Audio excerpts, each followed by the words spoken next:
আসসালামু আলাইকুম। আমি যখন ভিডিও করতেছি তখন অলরেডি 4:30 আর মাত্র 30 মিনিট আছে ভোট দেওয়ার বাকি, বা যারা ভোট দেয় নাই তারা 30 মিনিটের পর্যন্ত ভোট দিতে পারবে, এরপর আর ভোট দিতে পারবে না।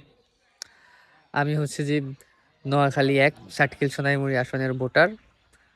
আমাদের এখানে ভোট দেওয়া শেষ আমাদের সকালবেলায়। কিন্তু আমি এখানে কে জিতছে কে হারবে আমার ওটা নিয়ে কোনো মাথা ব্যথা নাই, আমি এটা দেখতেও চাই না। আমরা চাই ইনসাফের পক্ষে কেউ আসুক, আর যদি ইনসাফের পক্ষে নাও আসে তাকে ইনসাফের পক্ষে আনার জন্য আমরা চেষ্টা করব। কিন্তু আমার আশা বা আমার ইচ্ছা ঢাকা ৮ আসন নিয়ে, আমি চাই ৮ আসনে নাসিরউদ্দিন পাটোয়ারি আসুক। আই হোপ হাদি ভাইয়ের মতো উনি ওই যে বাকি 299 জনকে জ্বালাই গোলা করতে পারবে সংসদে, বাকি 299 জনকে সোজা করতে পারবে নাসিরউদ্দিন পাটোয়ারি। ওইখানে নিয়ে আমার মাথা ব্যথা, আমি এটা নিয়ে কোনো মাথা ব্যথা নেই। এখানে কে আসবে কে যাবে, যেই আসুক তাকে সোজা করার দায়িত্ব আমাদের, কিন্তু ওইখানে 299 জনকে সোজা করার দায়িত্ব নাসিরউদ্দিন পাটোয়ারির। আসসালামু আলাইকুম।